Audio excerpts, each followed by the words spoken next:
Olá, agora a gente está aqui para, avançando um pouco no nosso curso, a gente vai focar na implementação de um processador.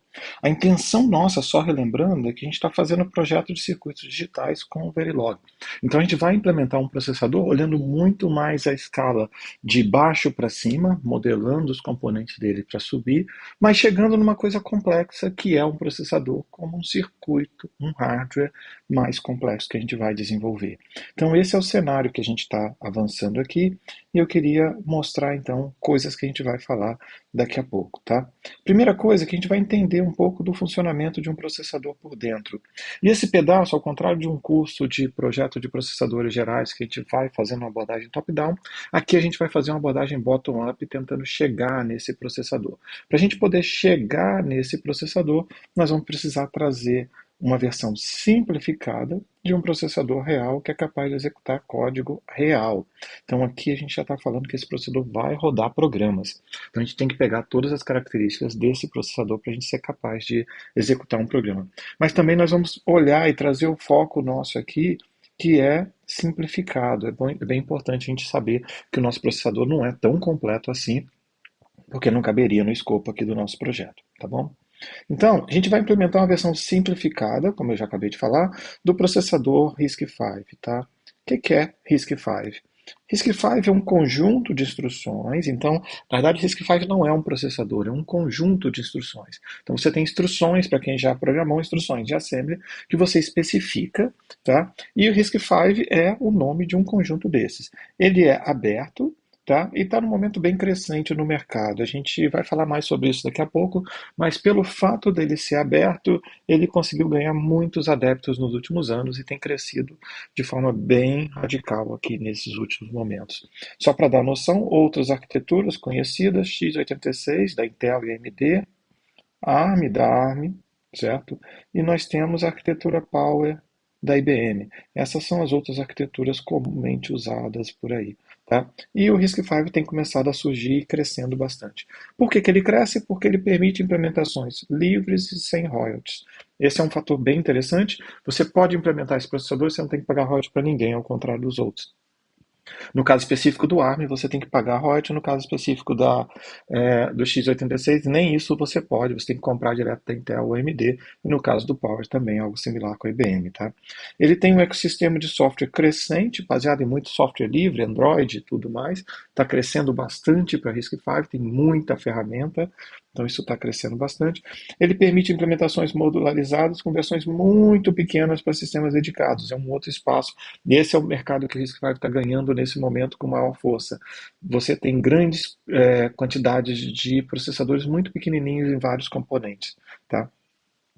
E aí, para poder falar da nossa implementação, o que a gente vai fazer é que a gente vai implementar um pequeno subconjunto de instruções, não são todas as instruções, só para demonstrar a capacidade de um processador inteiro. O que significa isso? Nós estamos focando em 2, 6, 7 instruções. E o que essas 7 instruções fazem?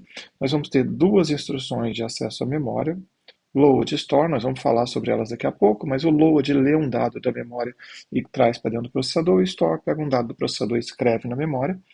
Nós temos instruções aritméticas, a add vai fazer a soma, a sub vai fazer a subtração, o e e o ou vão fazer a operação lógica e e ou. E o branch é uma instrução de salto, que ela vai ser para usar para poder movimentar o seu programa e executar instruções diferentes, endereços diferentes. Basicamente, você tem um código que tenha ifs, tenha for, você precisa de uma instrução como essa back aqui, tá bom? Ok? Bom, dito isso, a arquitetura precisa, eu acabei de falar para vocês que nós temos a instrução de load que traz dados da memória para dentro do processador. Então a arquitetura possui o que a gente chama de registradores para armazenar as variáveis mais utilizadas. E o RISC-V, a arquitetura, prevê 32 desses registradores para instruções de inteiros, as instruções que a gente está focando aqui no momento. Os registradores podem ser de 32 ou 64 bits, conforme eu tiver uma arquitetura de 32 ou uma arquitetura de 64 bits. Você já deve ter visto recentemente há não pouco tempo atrás, né, as arquiteturas quase todas migraram para 64 bits. Você pode ter a versão do RISC-V de 32 bits e pode ter de 64 bits, tá? A gente vai trabalhar com uma versão de 32 bits aqui para gente, simplesmente porque quando eu tiver que desenhar um número aqui e colocar zeros, uns, a gente vai querer colocar somente 32 desses bits aqui. Escrever na tela aqui o número de 64 bits ia dar muito mais trabalho. Então a gente não vai usar de 64 bits. Mas dito isso, não vai ter muito mais diferença do que a gente fizer aqui se você trocar de 32 para 64, tá? E a gente vai chamar de palavra de 32 bits. Então, meu processador de 32 bits ele tem uma palavra de 32 bits. Meu processador de 64 bits ele tem uma palavra de 64 bits. Tá? A gente vai encontrar algumas implementações. No caso do RISC-V, como ele tem suporte aos dois tamanhos, então ele pode ser tanto de 32 como de 64. Ele vai chamar a palavra de 32 e ele vai chamar de palavra dupla a de 64. Como ele pode ter suporte para as duas, não adianta chamar palavra de palavra, porque ele fica ambíguo. Então ele chama de palavra a versão de 32 e palavra dupla a versão de 64. Os registradores têm nomes e todos eles começam com a letra X e vão de X0 até X31. Tá? Esses são os registradores que nós temos. Eles têm nomes, têm finalidades. No fundo, do nosso ponto de vista de implementação de hardware, o único que é diferente é esse X0. X0 sempre tem um valor zero. Então, toda vez que a gente falar de um registrador e a gente falar que é X0, a gente sabe que ele tem um valor zero. Qualquer um dos outros, para o nosso ponto de vista de hardware, eles simplesmente significam registradores, tá? Então, a gente não tem o desafio aqui de ter que saber para que eles servem individualmente. Quem tem que saber isso aqui é quem está programando em assembly. E há uma característica interessante que isso é uma convenção. Então, isso não é uma obrigação, certo? O X0 aqui é fixo, a gente não tem como mudar. Agora, todos os outros representam convenções, certo? O que é uma convenção? Convenção é algo que a gente entra em acordo, mas a gente não tem a obrigatoriedade. Então, a gente sempre quer cumprir o acordo, sempre vai cumprir o acordo. Mas isso aqui é porque a gente convencionou. O hardware não obriga. Eu gosto de dar um exemplo muito interessante. A gente aqui no Brasil dirige do lado direito da rua. Se você decidir andar na contramão, quer dizer, do lado esquerdo, o seu carro continua funcionando. Então, dirigir do lado direito é uma convenção. Não tem nada que proíba o seu carro de andar do lado esquerdo, não tem, mas obviamente você vai correr risco de ter acidente, porque todo mundo está seguindo a convenção. Aqui no caso, se você deixar de seguir a convenção, o que vai acontecer é que você corre o risco do seu programa, obviamente, não funcionar com problemas de outros. E ninguém faz programa sozinho, né? Então esse que é um problema para vocês, tá? Preciso decorar isso aqui? Não, não precisa decorar nesse momento. É simplesmente para ter a noção que os registradores têm convenções de utilidade, tá? E do nosso ponto de vista de hardware, a gente não vai sentir esse problema no momento, tá? E aí a gente vai tentar trazer, novamente olhando do ponto de vista de hardware, então a gente está olhando de baixo para cima, nós vamos falar aqui como exemplos de programa em assembly. E aí eu vou mostrar um pouco do programa em assembly olhando do ponto de vista do código que a gente é capaz de escrever. Então a gente tem uma instrução aritmética básica, que eu posso fazer algo com essa cara. Add A, B, C. Isso aqui, as instruções do RISC-V, a gente sabe que o add vai fazer uma soma, então ela vai ter os registradores separados por vírgula, e ela funciona como se a primeira vírgula fosse igual, e a segunda vírgula é o nosso operador. Então a gente vê que esse add A, B, C significa A igual a B mais C. Lembrando que A, B e C são letras, são variáveis, então eu preciso trazer para registradores. E para poder mostrar para vocês como funciona com registradores, eu vou pegar essa expressão bem maior aqui, tá? F igual a G, H menos I mais J, e a gente vai tentar trazer isso aqui para um código do RISC-V. Então a gente já sabe que eu não posso fazer uma expressão tão grande aqui, tá? Eu não posso escrever tão grande, eu tenho expressões bem menores, então a gente precisa fazer o quê? Eu preciso pegar o G e H que tem que ser somados, tá vendo? O G e H tem que ser somados. Além deles, nós sabemos que o I e J também tem que ser somados, e nós sabemos que o resultado desses duas somas aqui tem que ser subtraído. Então aqui a gente está subtraindo os dois. E a gente vai guardar a resposta no F. Então é isso que a gente está fazendo aqui, olha. Nós estamos falando, olha, o GH está sendo somado, está sendo guardado no T0. O IJ está sendo somado, guardado no T1. T0 menos T1 nos dá o nosso F. tá? Então, esse é o nosso contexto, isso aqui que a gente está falando aqui agora, tá bom? Bom, continuando um pouco, a gente vai aparecer um outro tipo de operação, que são as operações de memória. As operações em registradores são sempre mais rápidas, então a gente tem que fazer mais operações de registradores do que operações de memória. E a arquitetura RISC-V, na realidade, como todas as arquiteturas RISC, certo? Ela só realiza operações com dados em registradores. Então, aquela nossa instrução de add que a gente acabou de ver, eu preciso de um registrador aqui, outro registrador, outro registrador. Eu não posso ter registrador memória, memória, por exemplo, ou registrador, registrador memória, ou mesmo memória aqui como destino. Nada disso funciona. A gente tem que ter registrador, registrador, registrador, tá bom? Todo dado, então, em memória precisa primeiro ser trazido para registradores e o resultado levado de volta para a memória quando necessário. Então, a gente tem que fazer essa transferência para os dois lados. E uma coisa importante é que a gente tem aqui que os endereços de memória são definidos em bytes. Tá? Então, aqui, só para voltar, esse dado aqui tem que ser transferido. A gente tem uma instrução de load, que ela pega da memória para registrador, e nós temos a instrução de store, que ela pega de um registrador para a memória. A gente vai ver exemplos daqui a pouco, tá bom? É, Todos os endereços são definidos em bytes. O que que significa? Significa que eu tenho a nossa memória, ela tem endereço 0, tem endereço 1, 2, 3, 4 e por aí vai. No entanto, a gente sabe que nossos registradores internos eles são baseados em palavras.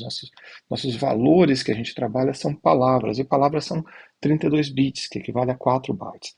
Então eu tenho 1 byte, 2 bytes, 3 bytes, 4 bytes. Então um acesso à memória ele é feito por palavra. Então a gente acaba pegando 4 bytes de uma única vez, tá bom? E se eu quiser acessar a próxima palavra, eu vou pegar a próxima palavra aqui. Tá bom? É isso que a gente está pegando e colocando. Então, imagina agora que você tem endereços de memória, os endereços são consecutivos de byte em byte, mas você acessa esses endereços com propriedades de palavras. Então, você vai na memória com propriedades de palavras. A gente vai ver que o RISC-V tem operações para ler byte da memória, não está na nossa implementação simplificada, então a gente vai olhar só as de byte nesse momento, tá? Só as de palavras nesse momento, tá? O RISC-V, ele é uma arquitetura Little India. Eu pareço estar trazendo muita informação para vocês. A gente vai voltar para algumas delas à medida que elas forem relevantes, tá? O que que significa a arquitetura ser Little India? Significa que o byte menos significativo fica no endereço menos significativo. Então a gente falou para vocês, olha, tem endereço 0, endereço 1, endereço 2, endereço 3, endereço 4, endereço 5, endereço 6. E vou botar o 7 aqui, só para ter duas palavras. A gente vai pegar a primeira palavra, como eu mencionei para você, a primeira palavra tem 4 bytes. E agora o que a gente está falando é que a arquitetura é uma arquitetura Little India, então o byte menos significativo fica no endereço menos significativo. O que que significa isso? Significa que se eu tivesse esse valor 0x0, 0x1, não vou colocar em hexadecimal, né? Se eu tivesse o valor 00, 11, 22 e 33, imagine ele sempre em hexadecimal. Tá? Se eu tivesse esses valores aqui, e a gente está falando que o byte menos significativo fica no endereço menos significativo, o que que significa isso?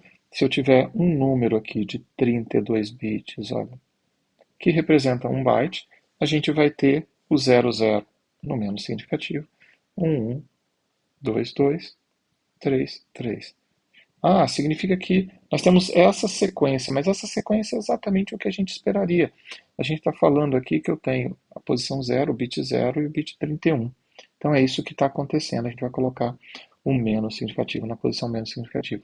Só para complementar, a gente tem o Big India, que ele faria exatamente o oposto. Ele iria na direção oposta aqui. O RISC-V não é Big India, então a gente vai focar aqui só no Little India, tá bom? Tudo bem? Então aí a gente avança um pouquinho, tá? Só para poder mostrar para vocês e vamos olhar como é que funcionaria uma operação de memória. Aqui a gente tem um exemplo de um código em C. Eu quero pegar a posição 12 do vetor A e a posição 8 do vetor B e eu tenho um valor H aqui que eu tenho que somar para todo mundo. Se a gente trabalhar com a suposição, tá? Que o H está no x21 e o endereço do A está no x22, a gente vai precisar ler esse valor aqui, tá? E escrever nesse aqui. Como eu vou ler, a gente vai usar a instrução de load. Como eu vou escrever, a gente vai usar a instrução de store. Tudo bem? Agora, a gente precisa fazer uma certa operação e a gente vai usar o registrador x9 como temporário aqui, tá? Então vamos montar isso aqui. O que que nós temos? A instrução de load ela é um pouquinho diferente. Ela tem que acessar uma posição de memória. E a gente está falando que eu quero acessar a oitava palavra, certo? Que na realidade em C, se a gente olhar direitinho, a primeira palavra é a zero, né? Então, a gente vai pegar a palavra de índice 8, que na prática é a nona palavra, tá? Mas ela é de índice 8, certo? Então ela é de índice 8 porque a gente começa do zero. Cada palavra tem 4 bytes, tem 32 bits. Opa, desculpa. Cada palavra tem 32 bits, porque eu tenho 4 bytes por palavra. Então eu preciso multiplicar o 8 por 4 vezes 4, que vai me dar 32. Então significa o quê? Se eu peguei o vetor nosso, se aqui é a posição 0, a próxima posição é a 4, a próxima é a 8, até a posição 32, que eu tenho a palavra. E aqui eu tenho a 8. 8 vezes 4, quer dizer, eu tenho 4 bytes por palavra. 8 vezes 4, 32. Então é o que a gente está fazendo aqui. Ó. Esse aqui é o nosso A.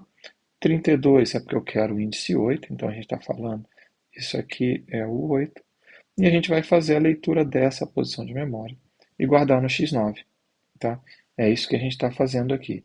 Além disso, eu tenho o 21, certo? Então a gente vai fazer um add do 21 com o x9 e guardar de novo no próprio x9. Eu não preciso guardar o x9 antigo, tá? Na hora que a gente fez isso, o que a gente quer fazer? A gente quer salvar no A12. O A12 a gente vai usar a mesma analogia que a gente fez aqui. Vamos supor que ele estivesse aqui na frente. O A12 está aqui na frente, né? O que que significa isso? Ele tem que estar na posição 48 de memória. 48 é 12 vezes 4. Tudo bem? Então, com isso, o que que nós estamos fazendo? Estamos pegando a resposta, que é o x9, que a gente acabou de calcular, e estamos colocando ele aqui nessa ponta. Tá? É esse que é o contexto que a gente tem para poder fazer. Tá bom? Bom, mais um último pedaço, a gente já viu um pouco disso, a gente viu esse 48, a gente viu o 32, a gente vai virar e trazer formalizando eles, que a gente chama de imediatos. Imediatos são esses números que estão avulso na instrução. Eles não são nem o mnemônico, que é o nome da instrução, nem são os registradores que estão aqui. Então a gente tem uma instrução que ela aceita o imediato. Algumas instruções permitem que você utilize o valor diretamente na sua codificação. Certo? Esses valores são chamados de imediatos. Então aqui o que a gente está falando é que x22 é igual a x22 mais 4. É isso que a gente está falando. E aparece esse i em algumas instruções para colocar aqui. A gente não está enumerando todas as instruções, certo? Então você vai ver que muitas delas, aritméticas e lógicas, todas elas têm a versão com i. Nós não estamos implementando essas versões aqui nesse momento, tá? Dessa forma, não há necessidade de trazer esses valores pequenos da memória. Quer dizer, eu vou evitar buscar essa instrução com load, esse 4 com load, simplesmente eu gero direto na instrução. Mas ele não é um valor tão grande, tá? Esse valor não é qualquer valor. A gente tem uma limitação em bits dele que a gente vai tratar um pouco mais para frente, tá bom? Bom, aí agora a gente vai falar um pouquinho das instruções de linhas gerais. As instruções possuem formatos. Então, esse daqui é o que a gente chama de formato.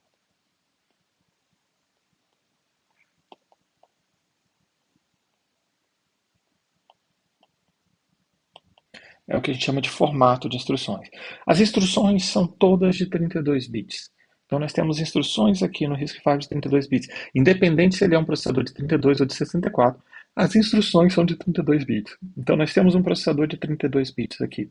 E cada formato que a gente tem aqui de instruções, a gente vai ter uma característica diferente da divisão de campos. Então a gente está falando aqui, olha, que nós temos 32 bits daqui até aqui. Tá? Então esse é o contexto e a gente precisa tentar olhar e como que a gente consegue separar isso e como que a gente consegue olhar sobre essa ótica. A primeira coisa importante é que a gente precisa de um campo que seja comum em todos. Afinal, eu preciso olhar para uma instrução e preciso descobrir qual é o formato dela.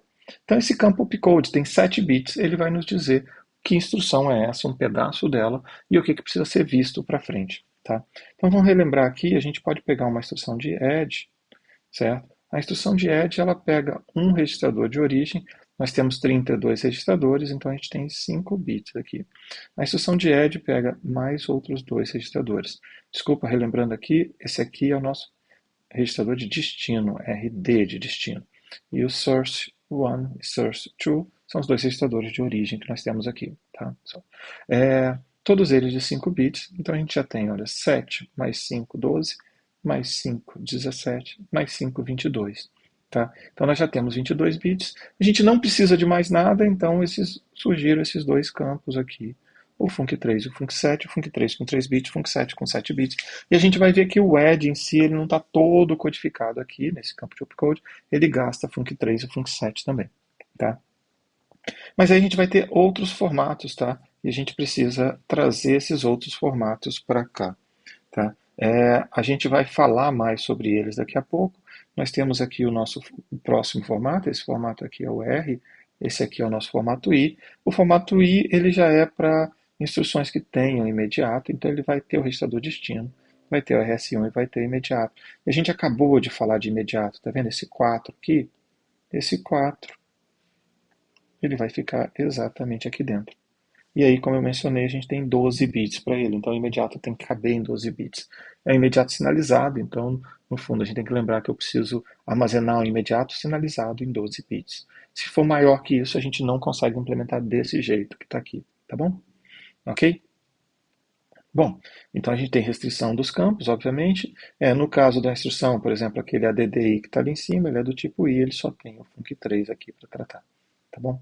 Então, só para trazer para a gente aqui os campos das instruções no formato R, a gente já falou do opcode, nós temos o RD, RS1 e RS2, são os números dos registradores. Tá? E aí nós temos o Func3, são um opcode adicional, e o Func7 é como se fosse mais um opcode adicional. Nós temos dois opcodes adicionais, e é como se eu tivesse esses 7 bits, mais esses 3, 10, mais esses 7, 17 bits, para codificar a instrução. Tá bom?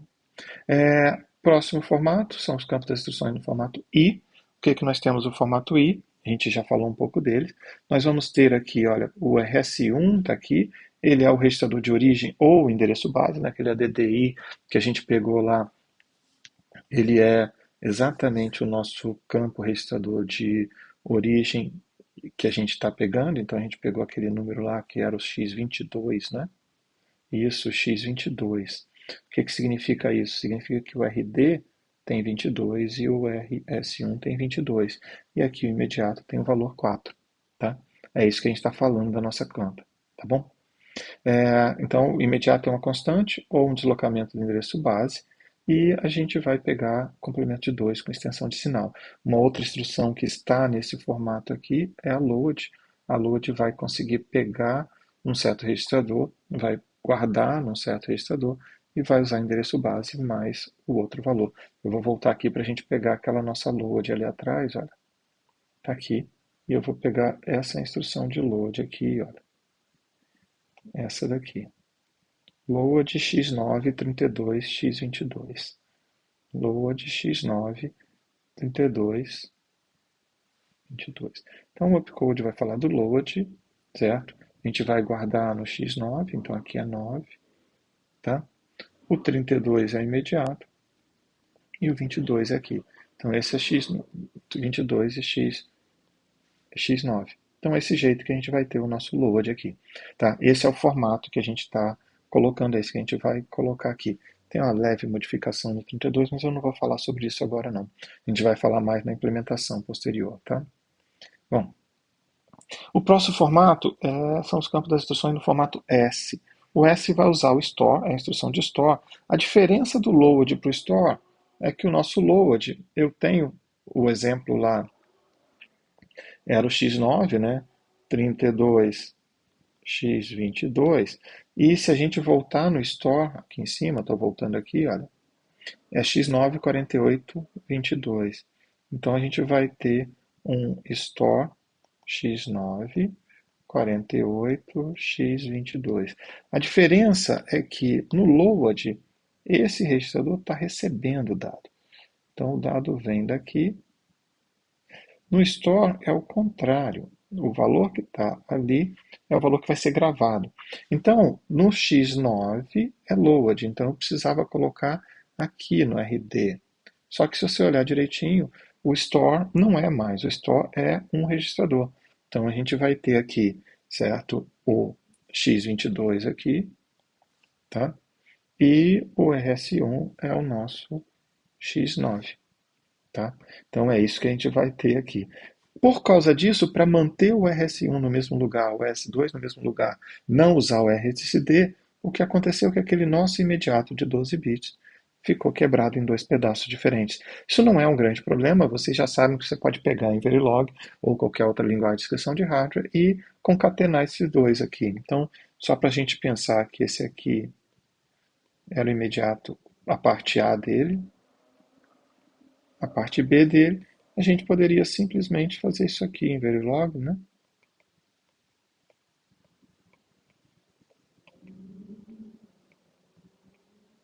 E já concatenou. Então, é muito simples concatenar dois sinais, tá?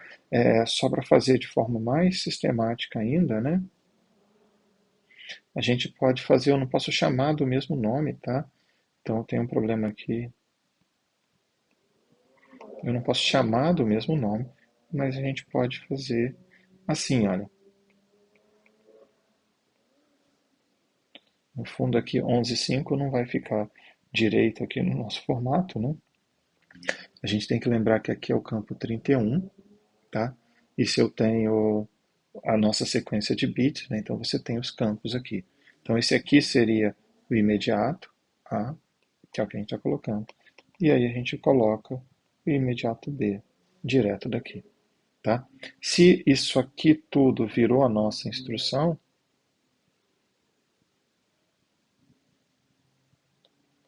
se isso aqui é a nossa instrução, ou vamos chamar só de uma variável instruction, tá? A gente vai pegar aqui, ó, esse bit é o 0, esse bit aqui é o bit 6, são 7 bits, né? Então esse aqui é o 7, tá? E a gente vem até o nosso 11 aqui. A gente tem 5 bits aqui, tá? Esse aqui é o nosso bit 12 e a gente vai pegar o bit 14 aqui. Eu vou só apagar esse daqui para não confundir tanto para a gente, tá? Então esse aqui é o nosso 15, esse aqui é o 19. Do 15 ao 19 tem 5 bits. Esse aqui é o nosso bit 20, e aí a gente vai até o bit 24. Do 20 ao 24, 20, 21, 22, 23, 24, nós temos os nossos 5 bits. Aí esse aqui é o 25 até o 31, que nós temos os nossos 7 bits. Então, o imediato A, ele é o nosso instruction de 31, dois pontos, 25. E ele está sendo concatenado com o imediato B, que é do 11 até o 7. Ele não é imediato, ele é instruction. 11, dois pontos, 7. Tá? E aí o imediato seria isso aqui. Então a gente tem como fazer isso muito fácil numa linguagem de hardware. E do ponto de vista de implementação, são simplesmente fios que estão passando, tá? Então é bem simples a gente trabalhar nesse contexto aqui, tá bom? A gente vai pegar depois, vai começar a falar sobre implementação do processador, unidade lógica aritmética. É isso que a gente vai falar no nosso próximo vídeo, falou? Até mais então, pessoal. Te vejo no próximo vídeo.